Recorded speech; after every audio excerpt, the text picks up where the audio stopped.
इस वीडियो में हम बात करेंगे सर्कल थ्योरम्स के हवाले से। सबसे पहले हम डिस्कस करेंगे थ्योरम नंबर 1। थ्योरम नंबर 1 है हमारे पास, the central angle theorem states that the measure of inscribed angle is always half the measure of the central angle. इसके मतलब ये है, ये जो थ्योरम है ये आपसे ये कहना चाह रहा है कि फॉर सपोज हमारे पास ये दो पॉइंट्स हैं ए और सी, और ये एक आर्क है ए सी। इन दोनों पॉइंट से सर्कल के सर्कमफेरेंस पे बनने वाला जो एंगल है इसे कहा जाता है इंस्क्राइब्ड एंगल, और ये जो सर्कल के सेंटर में बनता है इसे कहा जाता है सेंट्रल एंगल। अब इसमें कंडीशन ये है कि ये जो दोनों एंगल्स हैं, ये दोनों एंगल यानी कि सेंट्रल एंगल और इंस्क्राइब्ड एंगल एक ही आर्क से बनने चाहिए। यानी कि ये जो ए सी पॉइंट्स हैं या फिर ये जो ए सी आर्क है, इन्हीं पॉइंट से या फिर इसी आर्क से ये सेंट्रल एंगल और ये इंस्क्राइब्ड एंगल बनना चाहिए।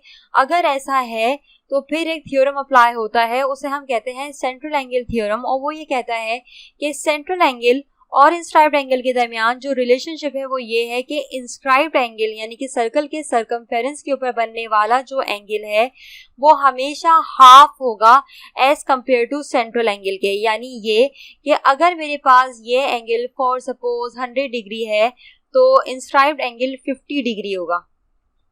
यहाँ पर आपको एक एंगल ये भी नजर आ रहा होगा, अगर हम इसे गौर से देखें तो ये भी एसी पॉइंट्स या फिर एसी आर्क से बनने वाला एक एंगल है, लेकिन ये एक इंस्क्राइब्ड एंगल है। और ये इंस्क्राइब्ड एंगल की मेजरमेंट मालूम करने के लिए हम अगेन इसी थ्योरम का इस्तेमाल कर सकते हैं, क्योंकि इन दोनों पॉइंट से यहाँ पर एक एंगल बन रहा है और इन्हीं दोनों पॉइंट से यहाँ पर एक एंगल बन रहा है। तो अगर मेरे पास ये 100 डिग्री है तो ये मेरे पास यहाँ पर 50 डिग्री होगा। ये है हमारे पास थ्योरम नंबर 1। इसको हम एक दफा और देख लेते हैं। फॉर सपोज ये यहाँ पर इस तरीके से एक सर्कल है और ये दो पॉइंट्स ए और बी, यहां से इस जगह पर ये एंगल बना, और जैसे कि आप जानते हैं कि सर्कल के सर्कमफेरेंस के ऊपर बनने वाला जो एंगल होता है इसे इंस्क्राइब्ड एंगल कहा जाता है। तो ये हमारे पास इंस्क्राइब्ड एंगल हो गया। पहली वाली डायग्राम ऑलरेडी ड्रॉन थी, तो हो सकता है कि वहां पर आपको ये कॉन्सेप्ट सही तरीके से क्लियर नहीं हुआ हो, इसलिए ये मैंने दोबारा से ड्रॉ किया आपके सामने। यहां से दोबारा से एक एंगल बनता है लेकिन वो सेंटर में बनेगा, तो इस तरह से ये जो एंगल बना ये कहलाएगा सेंट्रल एंगल। अब इसकी हम मेजरमेंट देखते हैं कि इस थ्योरम के रेफरेंस से अगर मेरे पास ये एंगल फॉर सपोज 40 डिग्री है तो ये वाला जो एंगल होगा सेंट्रल एंगल ये डबल होगा इंस्क्राइब्ड एंगल के मुकाबले में, यानी कि ये 80 डिग्री होगा। एंड वाइस वर्सा अगर आप देखें तो इसका जो रिलेशन बनेगा वो इस तरीके से बनेगा कि सेंट्रल एंगल जो कि पॉइंट ओ पे बना हुआ है यहाँ पर, अगर वो 80 डिग्री है तो इंस्क्राइब्ड एंगल उसके मुकाबले में हाफ होगा। यानी कि हम ये कह सकते हैं कि सेंट्रल एंगल डबल होगा और इंस्क्राइब्ड एंगल हाफ होगा as compare to central angle के। ये है हमारा थ्योरम नंबर 1। अब ये इसका क्वेश्चन है। एक वर्क एग्जांपल सॉल्व करने के बाद ये जो थ्योरम है इसका कॉन्सेप्ट मजीद बेहतर तरीके से आप समझ पाएंगे। फॉर सपोज ये जो एंगल बना हुआ है ये मेरे पास है इंस्क्राइब्ड एंगल, ये इंस्क्राइब्ड एंगल है हमारे पास, और ये जो इस जगह पे बना हुआ है हम इसको एक नाम दे देते हैं ओ का, और ये एंगल है हमारे पास सेंट्रल एंगल। और यहाँ पर ये जो इसके दो पॉइंट्स हैं इनको भी हम नाम दे देते हैं, ये हमारे पास ए और बी पॉइंट्स हैं, या फिर हम ये कह सकते हैं कि ये ए बी आर्क है, जो कि हमने पहले भी डिस्कस किया है कि ये हमारे पास माइनर आर्क है, और ये जो रिमेनिंग है ये हमारे पास मेजर आर्क है। अब यहाँ पर मुझे x की वैल्यू फिगर आउट करनी है, तो x की वैल्यू हम कैसे फिगर आउट कर सकते हैं, इसी तरह के क्वेश्चंस पेपर में भी आपको मिलेंगे। तो आपने यहाँ पर ये जहन में रखना है कि कौन सा ऐसा थ्योरम है जिसको अप्लाई करके आप x की वैल्यू को फिगर आउट कर सकते हैं। तो सेंट्रल एंगल थ्योरम अगर हम यहाँ पर अप्लाई कर दें, जो कि रिलेशन डिफाइन करता है इंस्क्राइब्ड एंगल और सेंट्रल एंगल के दरमियान, और वो थ्योरम क्या कहता है, वो थ्योरम ये कहता है कि जनाब अगर इंस्क्राइब्ड एंगल की हमारे पास एक सर्टेन मेजरमेंट है तो सेंट्रल एंगल की जो मेजरमेंट होगी वो इंस्क्राइब्ड एंगल के मुकाबले में डबल होगी। यानी कि अगर ये मेरे पास 50 डिग्री है तो सेंट्रल एंगल हमारे पास 100 डिग्री होगा। बिल्कुल इसी तरीके से यहाँ आप देख सकते हैं, इसको इन्होंने 50 मल्टीप्लाई बाई 2 करके आंसर निकाला इसका 100। अब ये दूसरा क्वेश्चन है, दूसरा क्वेश्चन हम सॉल्व करते हैं। सबसे पहले तो मेंशन कर देते हैं कि कौन कौन से एंगल हमारे पास इंस्क्राइब्ड एंगल है और कौन कौन से एंगल हमारे पास सेंट्रल एंगल है। ये हमारे पास इंस्क्राइब्ड एंगल है, ये हमारे पास जनाब सेंट्रल एंगल है। और अगेन आप यहाँ पर अप्लाई कीजिए थ्योरम नंबर 1 और फिर देखिए कि ये y की क्या वैल्यू निकलती है। इंस्क्राइब्ड एंगल पे जो मेजरमेंट है हमारे पास एंगल की वो है 40 डिग्री और इसके हवाले से जो सेंटर में बनने वाला जो एंगल है वो डबल होता है। तो इस तरीके से ये हो गया हमारे पास 80 डिग्री। ये इस तरीके से भी गिवन हो सकता है कि सेंट्रल एंगल आपको मालूम हो, यानी कि ये 80 डिग्री आपको गिवन और आपसे कहा जाए कि ये जो है इंस्क्राइब्ड एंगल इसकी मेजरमेंट मालूम करें। तो इसकी मेजरमेंट आप कैसे मालूम करेंगे, क्योंकि आप ये रिलेशन जानते हैं कि सेंट्रल एंगल हमेशा डबल होता है इंस्क्राइब्ड एंगल के मुकाबले में और इंस्क्राइब्ड एंगल हाफ होता है। तो 80 को हम 2 से डिवाइड कर देंगे, ये हो जाएगा हमारे पास 42 से। क्यों डिवाइड किया, क्योंकि हमें हाफ करना था। जब भी हमें किसी भी चीज को हाफ करना होता है हम डिवाइडेड बाय 2 करते हैं। थ्योरम नंबर 2 देखते हैं। थ्योरम नंबर 2 है हमारे पास right angle in semi circle. अब ये थ्योरम इस तरह से है कि इस थ्योरम के अंदर आपको रिफ्लेक्शन नजर आएगी थ्योरम नंबर 1 की भी। हमने ये देखा था कि सर्कल के सर्कमफेरेंस के ऊपर बनने वाला जो एंगल होता है वो इंस्क्राइब्ड एंगल कहलाता है और इसके अलावा जो सर्कल के सेंटर में जो एंगल बनता है वो सेंट्रल एंगल कहलाता है। सबसे पहले हम इस थ्योरम के हवाले से बात कर लेते हैं कि जब भी आपको सेमी सर्कल में कोई एंगल मिले, यानी कि ये मेरे पास सेमी सर्कल है, ये जब बीच से लाइन गुजरती है, एक डायमीटर जब गुजरती है किसी भी सर्कल के बीच में से, तो वो सर्कल को 2 हिस्सों में डिवाइड कर देती है। और सेमी के मतलब होते हैं हाफ, यानी कि हाफ सर्कल। तो इस हाफ सर्कल के अंदर जो इंस्क्राइब्ड एंगल फॉर्म होता है वो 90 डिग्री का फॉर्म होता है। अब यहाँ पर ये 90 डिग्री का फॉर्म हुआ है इन दोनों पॉइंट से, ए और बी से, और इन्हीं ए और बी से ये सेंट्रल एंगल भी फॉर्म हो रहा है। तो यहाँ पर जो बनेगा एंगल वो 180 डिग्री बनेगा। इस तरीके से आपको इसी थ्योरम नंबर 2 के अंदर 2 पॉइंट्स मिलते हैं। सबसे पहला पॉइंट तो ये कि जब भी सेमी सर्कल के अंदर जो इंस्क्राइब्ड एंगल आपको मिलेगा वो 90 डिग्री का होगा। सेकेंडली जो सेंट्रल एंगल अगर आप देखेंगे इस इंस्क्राइब्ड एंगल के हवाले से तो वो 180 डिग्री होगा और ये नजर आ रहा है आपको कि ये 180 डिग्री है आपके पास। और अगर आप गौर से देखें तो थ्योरम नंबर 1 यहाँ पर अप्लाई हो रहा है। इंस्क्राइब्ड एंगल 90 डिग्री है, सेंट्रल एंगल 180 डिग्री है। इंस्क्राइब्ड एंगल हाफ है सेंट्रल एंगल के मुकाबले में और सेंट्रल एंगल जो है वो डबल है इंस्क्राइब्ड एंगल के मुकाबले में। ये है हमारा थ्योरम नंबर 2। आगे चल के हम इसके वर्ड एग्जाम्पल देख लेते हैं। ये मेरे पास एक डायमीटर है जो कि क्रॉस कर रही है सेंटर को, और सेंटर से क्रॉस होने के बाद ये बनता है हमारे पास एक सेमी सर्कल, और सेमी सर्कल के अंदर ये जो एंगल फॉर्म हुआ इसे हम कहेंगे इंस्क्राइब्ड एंगल।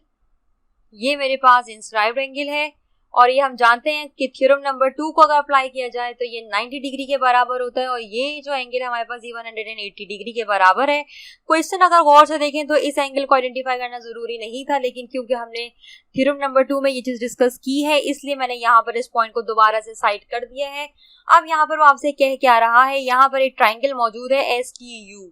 अब ये जो STU ट्राइंगल है इसके अंदर एक एंगल गिवन है आपके पास 31 डिग्री, एक एंगल गिवन है जो कि हमने निकाल लिया थ्योरम नंबर 2 के रेफरेंस से, वो है 90 डिग्री, और Z जो एंगल है वो हमें फिगर आउट करना है। तो जब एक ट्राइंगल के अंदर आपको 2 एंगल मालूम हो, तीसरा मालूम करना हो, तो हम sum of all angles in a triangle की प्रॉपर्टी इस्तेमाल करते हैं। और ये प्रॉपर्टी इस्तेमाल करते हुए 90 degree plus 31 degree plus Z is equal to 180 degree लिखेंगे। यहाँ मैं आपको बता चुकी हूँ कि कौन सी प्रॉपर्टी आप अप्लाई करेंगे। Z को एक तरफ रखते हुए ये जितने भी नंबर्स हैं आपके पास इनको राइट हैंड साइड पे ले जाएंगे और इनका साइन चेंज कर देंगे, जैसे कि हम नॉर्मली अपने अलजेब्रा की कैलकुलेशंस परफॉर्म करते हुए करते हैं। 180 माइनस 90 माइनस 31, ये आंसर आएगा आपके पास 59 डिग्री। इस तरीके से जो Z एंगल है वो निकलेगा 59 डिग्री। तो यहाँ पर थ्योरम नंबर 2 को अप्लाई करके सबसे पहले आपने ये एक अनआइडेंटिफाइड जो एंगल था उसको फिगर आउट किया सबसे पहले, फिर उसके बाद जो Z अननोन बचा उसको हमने sum of all angles of a triangle की प्रॉपर्टी लगा के सॉल्व कर लिया। थ्योरम नंबर 3 कहता है angles in same segments are equal. सबसे पहले तो हम ये डिस्कस कर लेते हैं कि सेगमेंट्स क्या होते हैं। फॉर सपोज अगर ये मेरे पास एक सर्कल है और इसको एक कॉर्ड अगर 2 पॉइंट्स से मीट कर रही है किसी भी सर्कमफेरेंस पे, तो वो कहलाती है कॉर्ड और वो सेंटर से नहीं गुजरती। अब ये जो एरियाज जो फॉर्म हो रहे हैं ये कहलाते हैं सेगमेंट्स।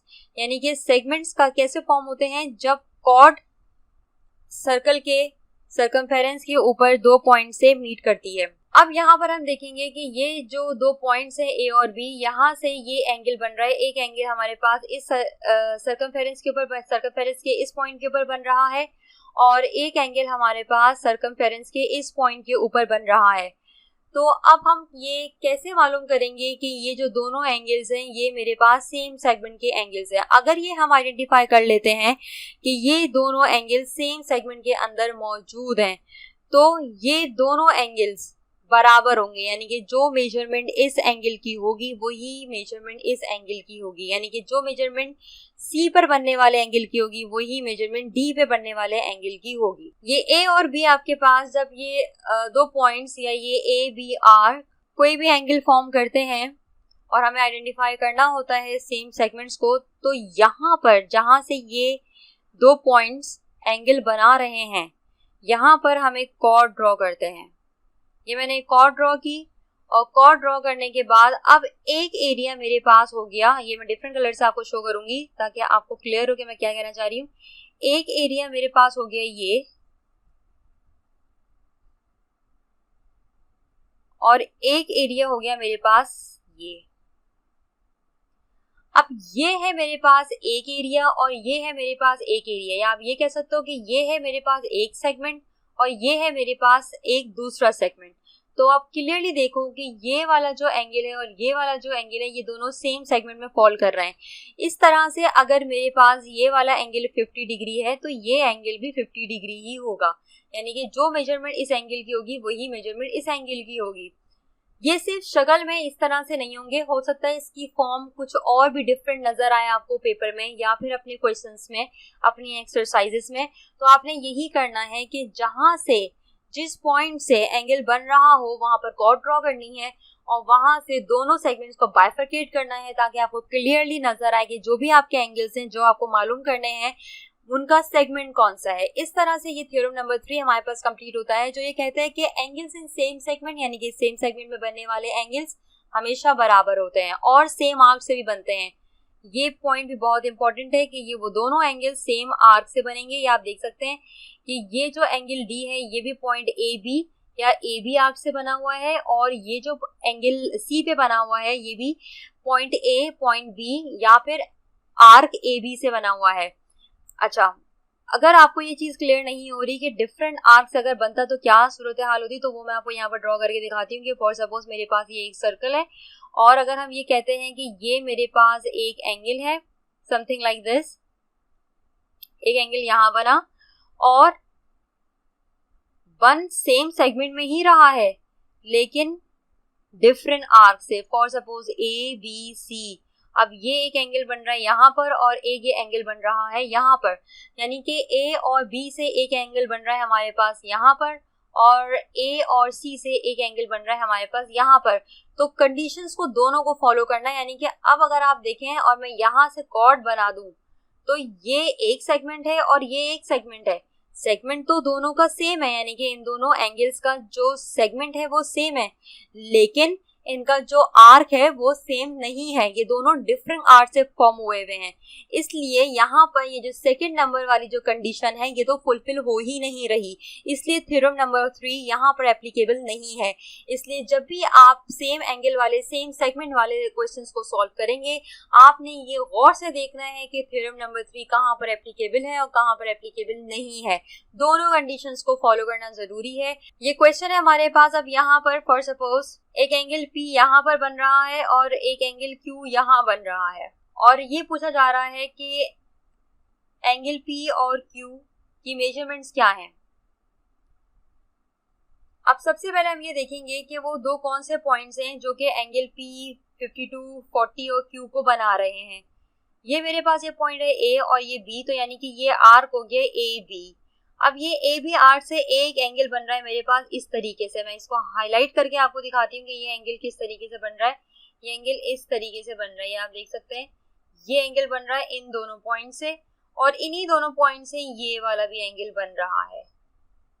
तो एक प्रॉपर्टी तो हमारी, एक कंडीशन तो हमारी फुलफिल हो गई कि ये दोनों एंगल्स सेम आर्क से बन रहे हैं।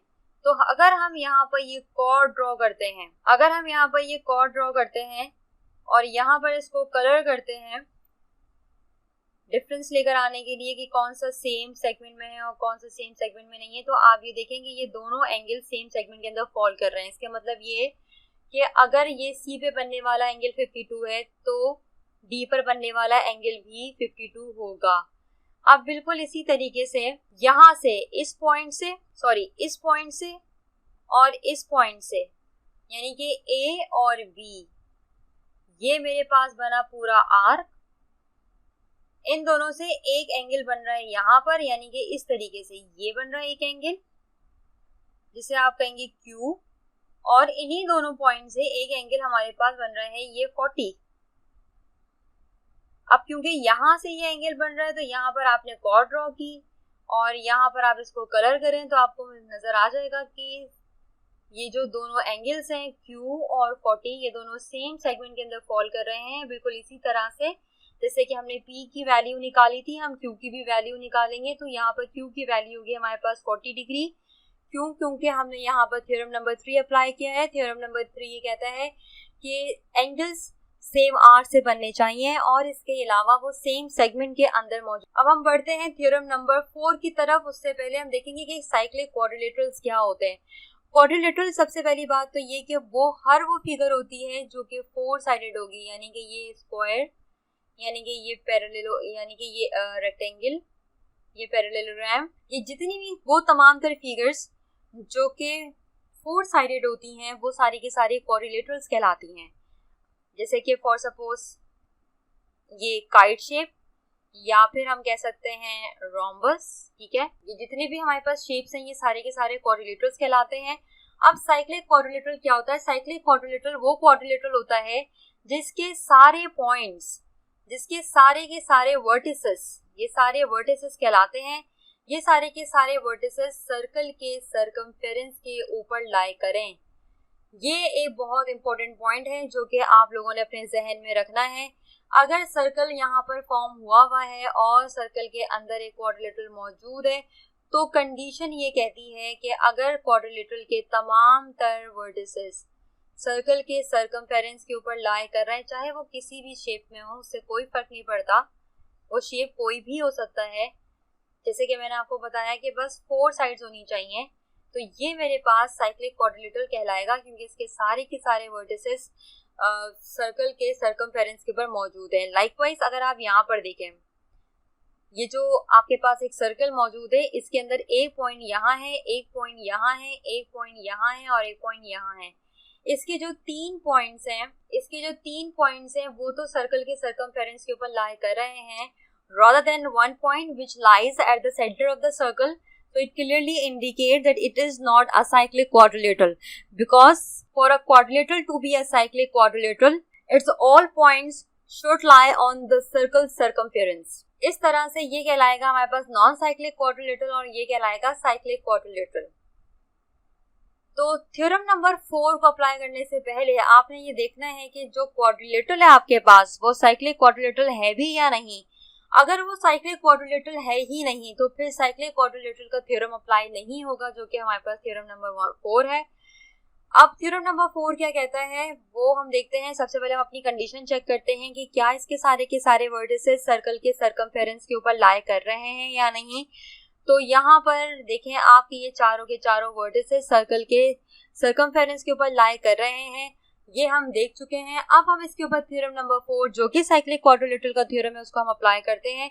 साइक्लिक क्वाड्रिलेटरल का थ्योरम ये कहता है कि वो तमाम के तमाम एंगल जो कि ऑपोजिट सेगमेंट्स में मौजूद हैं वो सप्लीमेंट्री हैं। सप्लीमेंट्री के मतलब ये होते हैं कि sum of 2 angles is equals to 180 degree. अगर मैं ये कहूँ कि 2 एंगल्स सप्लीमेंट्री हैं तो इसका मतलब ये है कि उनका जो सम है वो बराबर है 180 डिग्री के। तो अब यहाँ पर आप थ्योरम नंबर 4 गौर से देखें तो यहाँ लिखा हुआ है कि जो ऑपोजिट एंगल्स हैं या फिर जो ऑपोजिट सेगमेंट्स में जो दो एंगल्स मौजूद हैं उनका सम बराबर होगा 180 डिग्रीज के। ये थ्योरम है हमारे पास, जैसे कि यहाँ पर एंगल ए एंगल सी, ये एंगल ए एंगल सी, इन दोनों का सम 180 डिग्री के बराबर होगा, और एंगल बी और एंगल डी इनका सम 180 डिग्री के बराबर होगा, लाइक दिस। अब हम एक क्वेश्चन देख लेते हैं। क्वेश्चन में भी सबसे पहले आपने ये देखना है कि ये आपके पास साइक्लिक क्वाड्रिलेटरल है भी या नहीं। तो सबसे पहले हम चेक कर लेते हैं कि क्या इसके सारे के सारे वर्टिसेस सर्कल के सर्कमफेरेंस के ऊपर लाई कर रहे हैं या नहीं। तो ये तमाम के तमाम पॉइंट सर्कल के सर्कमफेरेंस के ऊपर लाई कर रहे हैं। तो अब हम अप्लाई कर सकते हैं इसके ऊपर साइक्लिक क्वाड्रिलेटरल थ्योरम। और साइक्लिक क्वाड्रिलेटरल थ्योरम ये कहता है कि जो ऑपोजिट एंगल्स हैं, यानी कि ये V और 140 और ये A और ये 60, या आप ये कह लें कि जो ऑपोजिट सेगमेंट्स में मौजूद जो एंगल है उनका सम 180 डिग्री के बराबर होता है। ये आपको बहुत बासानी नजर आ जाएगा कि ये जो दोनों एंगल्स हैं ये ऑपोजिट सेगमेंट्स में मौजूद हैं, ये जो दोनों एंगल्स हैं ये ऑपोजिट सेगमेंट्स में मौजूद हैं। और अगर आपको ये समझने में दिक्कत हो रही है तो आप इस तरीके से समझ सकते हैं कि ये जो क्वाड्रिलेटरल बना हुआ है आपके पास, इसमें ये एंगल और ये एंगल ऑपोजिट है और ये एंगल और ये वाला एंगल ऑपोजिट है, ठीक है। तो यहाँ पर angle B plus angle 140 is equals to 180, यहाँ पर B is equals to 180 minus 140 कर देंगे तो आंसर आएगा आपके पास एंगल बी का 40 डिग्री, जो कि यहाँ पर ऑलरेडी मेंशन है। मैंने आपको यहाँ अलग से भी सॉल्व करके दिखा दिया ताकि अगर कोई कंफ्यूजन हो तो क्लियर हो जाए। यहाँ पर angle A plus angle 60 is equals to 180, और यहाँ पर एंगल ए को कैसे आप मेजर करेंगे 180 माइनस 60, और आंसर आएगा आपके पास 120 डिग्री। ये एंगल ए का आंसर आ चुका है। अच्छा, जब भी आप पेपर में या फिर अपनी एक्सरसाइज में ये क्वेश्चन सॉल्व करेंगे, आपको इस चीज का ख्याल रखना है कि कौन से स्टेटमेंट पे आपने कौन सा थ्योरम अप्लाई किया है वो आपको लिखना जरूर। तो यहाँ पर जैसे कि मेंशन हुआ है, the opposite angles in a cyclic quadrilateral add up to 180, इस तरीके से आपने भी ये रीजनिंग करनी है। यहाँ पर खत्म होते हैं हमारे ये 4 थ्योरम्स, और अब हम देखते हैं इनकी इंटरेक्टिव सिमुलेशन। फॉर सपोज ये मेरे पास एक सर्कल है और सर्कल के अंदर ये एक ट्राइंगल मौजूद है जिसके अंदर एक एंगल यहाँ बन रहा है आपके पास सर्कल के सर्कमफेरेंस के ऊपर, और एक एंगल बन रहा है हमारे पास सर्कल के सेंटर में। अब ये हमारे पास कौन सा थ्योरम है, the angle at the centre is double the angle at circumference. इसको अब हम विजुअली देखेंगे कि किस तरीके से जब एंगल चेंज होता है, यानी कि यहाँ पर जो बनने वाला एंगल होता है वो कैसे बिहेव करता है और यहाँ जो बनने वाला एंगल है वो किस तरीके से बिहेव करता है, और मुख्तलिफ तरीके की शक्लें हम इसकी नोट करेंगे कि किस किस शक्ल में ये हमारे पास पेपर में आ सकता है या हमें किस किस शक्ल में ये देखने को मिल सकता है। फॉर सपोज अगर ये जो वो पॉइंट है जहाँ से ये एंगल बन रहा है, मैं अगर इसको थोड़ा सा स्क्वीज करूँ तो आप ये देखेंगे यहाँ पर जो एंगल बना वो आपके पास बना 40। अच्छा, ये अप्रोक्सीमेट दिखाएगा आपको, ये एक्यूरेट नहीं दिखाएगा, लेकिन जैसे जैसे आप इस पॉइंट को मूव करते जाएंगे वैसे वैसे मेजरमेंट आप देखें दोनों एंगल्स की चेंज हो रही है, ठीक है। यानी कि दोनों के दरमियान क्योंकि एक रिलेशन एग्जिस्ट करता है, ये देखें आप, मैंने इसको होल नंबर पे लाके रोका है, यानी कि ये मेरे पास 50 है और ये मेरे पास, इसको मैं तो ये देखें ये मेरे पास हो गया 100। यहाँ क्योंकि ये एक सिमुलेशन है तो ये बिल्कुल एक्यूरेट नहीं होगी, लेकिन इससे आपको आइडिया हो जाएगा कि जैसे जैसे हमारे पास ये एंगल, यानी कि ये जो सेंट्रल एंगल है इसको हम चेंज करते हैं तो किस तरीके से इंस्क्राइब्ड एंगल पे बनने वाला, सर्कमफेरेंस पे बनने वाला जो एंगल है वो भी अकॉर्डिंगली चेंज होता है। और इससे हमें ये क्लियरली नजर आता है कि ये जो थ्योरम नंबर 1 जो हमने डिस्कस किया था उसका रिलेशन किस तरीके से स्ट्रांगली अडहेयर कर रहा है इस सिमुलेशन में। अब हम बात करते हैं थ्योरम नंबर 2 की, जिसके अंदर हमने देखा था कि ये जो डायमीटर है हमारे पास, इस डायमीटर के अंदर बनने वाला जो एंगल होता है वो 90 डिग्री होता है। अब हम ये करते हैं कि ये जो हमारे पास डायमीटर है इसको हम कुछ चेंज करने की कोशिश करते हैं। ये देखें आप, यानी कि ये एंगल हमें इस तरीके से भी मिल सकता है कि डायमीटर मैंने इसको चेंज किया, डायमीटर को मैंने चेंज किया तो ये एंगल यहाँ पर फॉर्म होने लगा, इस डायमीटर को आप और थोड़ा सा चेंज कर दें, लेकिन बशर्त ये है कि आपकी ये जो लाइन है ये सेंटर से गुजरनी चाहिए। तो इसकी ये शक्ल भी आपको देखने को मिल सकती है। आप इसे कितना ही मूव कर लें, लेकिन क्योंकि यहाँ पर जो एंगल है वो फिक्स ही रहेगा हमेशा। ये जो सर्कल को के थ्रू सर्कल के को क्रॉस करती हुई जो लाइन गुजरेगी सेंटर से, जिसको हम डायमीटर कहते हैं, जब उसके क्रॉस में आप चेक करेंगे तो सेमी सर्कल में बनने वाला जो एंगल है वो हमेशा 90 डिग्री रहेगा, वो चेंज नहीं होगा। इस सिमुलेशन में ये बताने की कोशिश की जा रही है। यहाँ पर मैंने कितनी इसकी डायरेक्शन चेंज कर ली, लेकिन आप ये देखेंगे जो एंगल आपके पास मौजूद था शुरू से 90 डिग्री, वो 90 डिग्री ही रहा। और ये डायमीटर किसी भी शक्ल में हो सकता है, यानी कि किसी भी डायमेंशन में हो सकता है, किसी भी डायरेक्शन में हो सकता है। तो ये आपके पास एंगल वही बन रहा है 90 डिग्री। अब हम बात करेंगे angles in the same segments are equal की। अब मेरे पास फॉर सपोज ये एंगल है, अगर मैं इसको यहां पर कर देती हूँ, यानी कि ये एंगल पहले यहां मौजूद था, ये एंगल पहले यहां मौजूद था, लेकिन जैसे ही मैंने इसको सेम सेगमेंट से निकाल दिया, आप ये देख सकते हैं कि इसकी मेजरमेंट चेंज हो गई। और जैसे ये सेम सेगमेंट में आने लगा, इसकी मेजरमेंट वही हो गई जो मेरे पास इस एंगल की है। ये देखें आप, इतना क्लियरली ये नजर आ रहा है। जैसे जैसे ये सेम सेगमेंट के अंदर फॉल होना शुरू हुआ, इसकी मेजरमेंट सेम होती जा रही है। अब हम इसको भी थोड़ा सा मूव करके देखते हैं। अब ये जब तक सेम रहेगा जब तक कि ये सेम सेगमेंट के अंदर मौजूद है, और जैसे ही ये सेम सेगमेंट के बाहर जाएगा इसकी मेजरमेंट चेंज हो जाएगी। ये आप देखेंगे अब इसकी मेजरमेंट चेंज हो गई, ठीक है, और ये वो साइक्लिक क्वाड्रिलेटरल वाले फॉर्म में आना शुरू हो गया।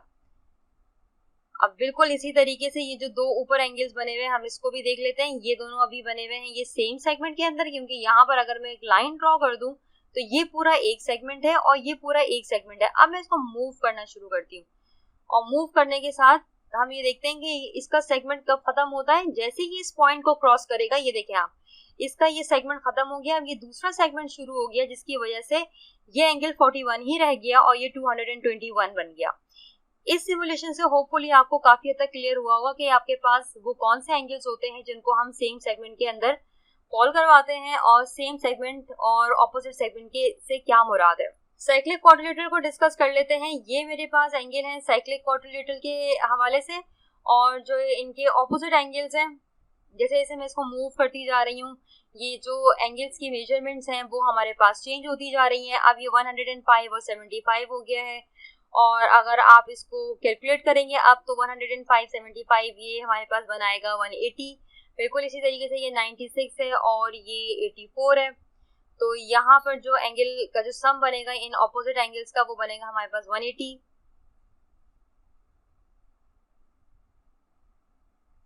अब मैं आपको एक चीज और भी दिखाती हूँ। अब ये हमारे पास जो शेप है वो शेप ही वो नहीं रही है जिसके ऊपर हम अप्लाई करते हैं अपना थ्योरम। तो जब भी आप देखें कि एंगल आपका यहाँ जो बनने वाला एंगल है वो 325 हो गया। अब ये एंगल अगर आप इसका सम 96 के साथ लें या 35 के साथ लें तो कोई फायदा नहीं है, ये वाला थ्योरम अप्लाई होगा ही नहीं। वो इसलिए क्योंकि इटसेल्फ यहाँ पर बनने वाला एंगल 325 हो चुका है। ये उसी वक्त तक पॉसिबल है जब तक आपके पास जो शेप है वो साइक्लिक क्वाड्रिलेटरल रहेगा। इसी वजह से जैसे ही आप इस शेप को थोड़ा सा भी डिस्टॉर्ट करने की कोशिश करेंगे, आपको खुद नजर आएगा कि इटसेल्फ एक बनने वाला जो एंगल है, यहाँ जो एंगल बन रहा है या ये जो एंगल बन रहा है, ये खुद ही 180 से ज्यादा हो जाएगा। जब एक एंगल खुद ही 180 से ज्यादा हो जाएगा तो उसका और किसी दूसरे एंगल का सम कैसे 180 हो सकता है। तो यहाँ पर ये थ्योरम अप्लाई होगा ही नहीं।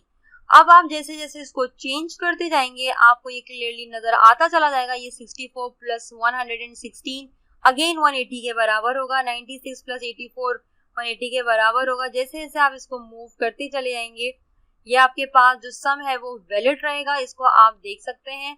अगेन इस सिमुलेशन से हमें क्लियर होता है कि किस तरह से साइक्लिक क्वाड्रिलेटरल के ऊपर ये जो थ्योरम इस आपके सामने स्क्रीन पे लिखा हुआ है ये किस तरीके से अप्लाई होता है।